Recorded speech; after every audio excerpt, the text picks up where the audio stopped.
We are back. Peanut Gallery, take it away. Obviously, Nick Gage, he is pretty much a mainstay in GCW. There was rumors of him leaving and moving on to like some of the bigger promotions in the past, but he has taken a hiatus. He's not leaving GCW. He's pretty much going to be there long term at this rate. So it's like all those people that wish, oh my God, Nick Gage go to AEW. He's not going to go to AEW. He is in rehab. Yes, he is. I'm not surprised. No. I mean, his long-term partner died like a month ago, so I'm sure he's going through a lot. Yeah. I hope he gets better. Yeah, I hope so too. Ridge Holland says he might need, I think he said back surgery. I think it was neck surgery. Yes, it was neck surgery. It was neck surgery. Peanut Gallery has actual notes in front of him, and he is struggling. I do. It was one of those two. He needs like surgery on the backside of his body, which is not like a surgery that you want to have. No.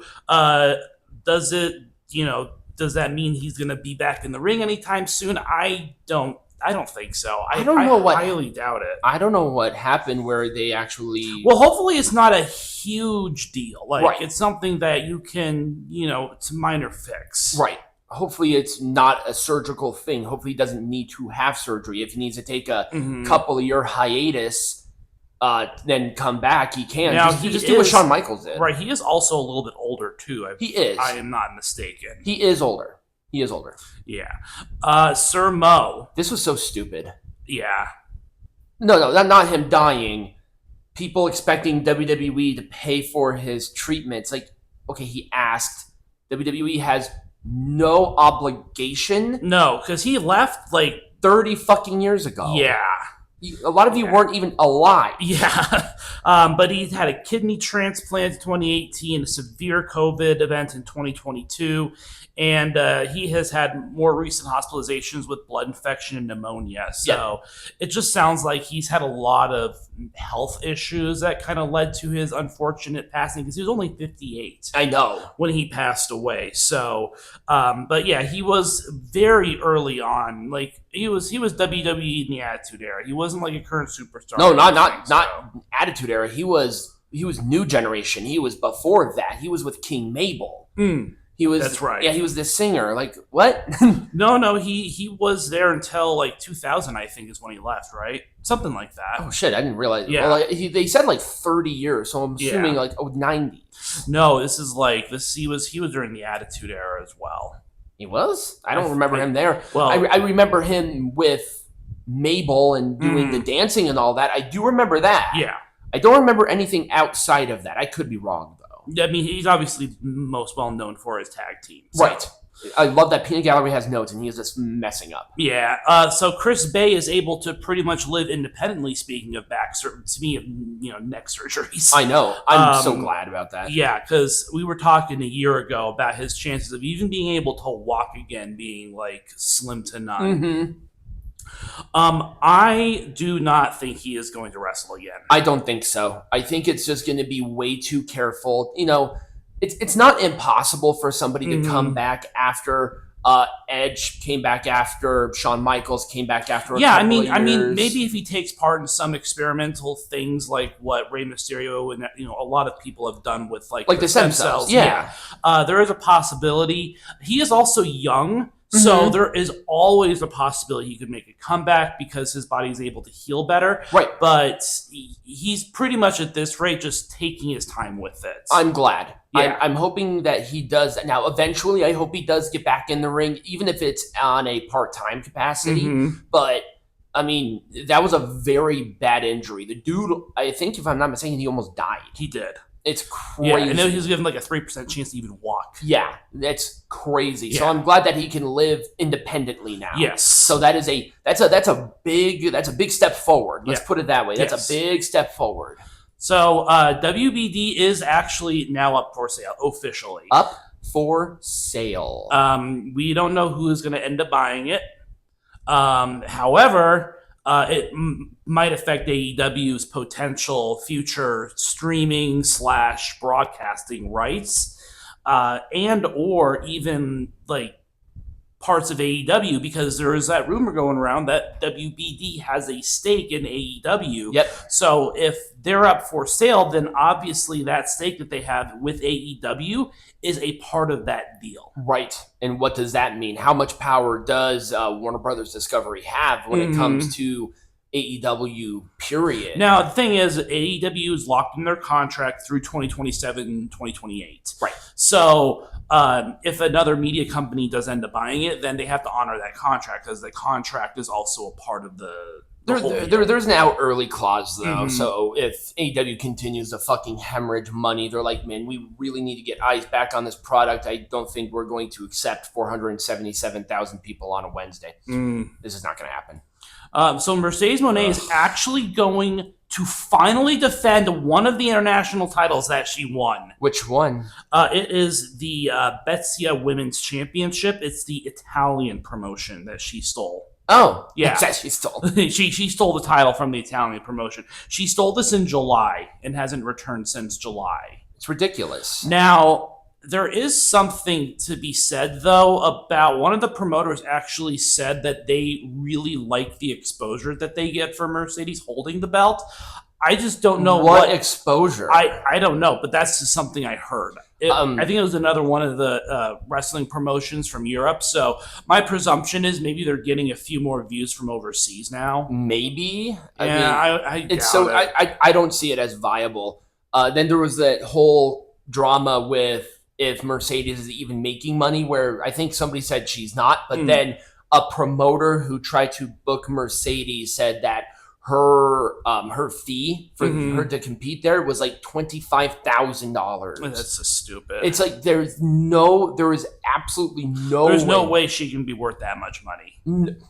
No. That is not viable. No, there is no fucking way.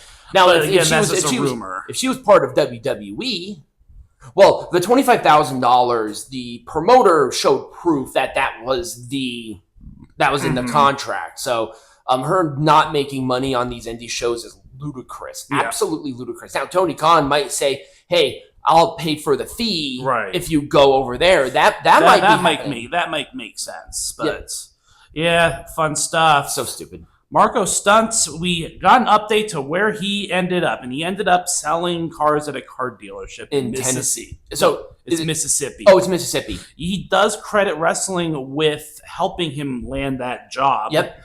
But he did retire, obviously. Yeah, but he had some back and hip issues, and he was only 29. But keep in mind too is that he is shorter, and I think he has that. I think he has I'm not sure if he has dwarfism or not. I don't think so, but he's pretty close to it, right? I'm glad that he's at least doing something that he enjoys. I think he said that he's really enjoying his time as the dealership. It's like, you know what? If you retired, he's got to do something. Yep. There's nothing wrong with selling cars. And he wanted a day job, didn't want to do something in the wrestling industry. He just wanted to do something totally outside of it. Yeah. I mean, there's nothing wrong with selling cars. No, nothing wrong with it. So Nixon Newell, who is formerly Tegan Knox in WWE, did make her debut in AEW. Okay. Yay. I'm sorry, she's injury prone. I know. I don't know why they brought her in. I think they just needed bodies. It could be one-off too. She is participating in the women's tag title tournament. Oh, she is. Oh, okay. I don't know how many dates she's obligated for. I didn't hear anything about there being a contract. But I mean, it's fine. It's fine. But yeah, she is injury prone, so good luck with that. Yeah. So we did talk a little bit about the AI tools, but let's talk a little bit more about the nitty gritty about the AI tools. So the WWE has been using AI as a tool for many years. So it's essentially an assistive resource. So for example, they use artificial intelligence to help guide, for example, when was the last time these two wrestlers shared a ring? In a fighting capacity. That helps them say, okay, these are the talking points that Michael Cole needs to make, or whatever the case is. The reason that this has become such a big thing is because they recently hired a person named Cyrus Kosari, who is now the Senior Director of Creative Strategy, to lead WWE's transition into AI-based storytelling and integrate AI into creative services like video and graphics. So I think they're essentially, it's like leveraging AI for production and technical tasks like background noise removal and video shots, file organization, graphics, and production workflows. So essentially, it's just going to be another tool to help them more efficiently manage their creative processes. Oh, okay. All right. I mean, I don't see anything necessarily wrong with that. So no, they are not replacing the writing team with an artificial intelligence. This is not Chat GPT, people. This is a very high level. Right. This essentially this is like an enterprise level. Like they probably paid a lot of money to have this system developed, and this person is just there to oversee the execution. This isn't Tony Khan throwing it in GPT like he admitted he did. No, he did. I know. Like this was a couple of years ago. I know. He admitted that was happening, but he said he just did it for fun as like a thought experiment. He never actually used it in. Yeah, well, that's what he says now. And then they booked too many women's matches, and he got pissed off. Yeah, that was really funny. And then obviously Money in the Bank is going to New Orleans. It is at a weird time though. September 6th. That is Labor Day weekend. It was originally slated for August 29th, but this is an interesting position to put the New Orleans Money in the Bank event. Because it's in September. I wonder why they're doing it so late. I don't know. It's kind of weird. Well, they did WrestleMania later too, so I mean, I can't necessarily. They did a couple weeks earlier or a couple weeks later after than what we traditionally have. But so if you're looking for Money in the Bank in June, it's no longer going to be in June. It's going to be in September. Yep, September 6th. I think that also is going to be the same day as AEW's September pay-per-view, which is All Out, right? No, All Out. Yeah. Yeah, because All Out traditionally takes place on Labor Day weekend. So this is Labor Day weekend. Yep. Interesting. So this is the Money in the Bank where it's the consolation prize for WrestleMania being moved, right? Yes, it was. Yes, this is. Yeah, because I remember them saying that they were going to host Money in the Bank. Right. In 26. But now we have a date for it. Well, I think they also promised that they will be doing a WrestleMania in New Orleans at some point in time. Obviously, we know this year, or this coming year, and then the year after. We already know those locations, and you know for Hell in a Handbasket that they ain't fucking moving that Saudi Arabia WrestleMania. No way. I think Saudi Arabia paid a lot of money to have WrestleMania. Yeah, doesn't they pay like $500 million for it? And that was even before people showed up. Yeah. It's like they've already made their money in the production. Like, I mean, and it's whatever. I mean, this is WWE's. This company's making stupid amounts of money. I know. It's crazy. But that's all I've got. Bonkers. Anyway, so when we come back, we're going to talk about the good and the bad of Halloween Havoc. Hooray.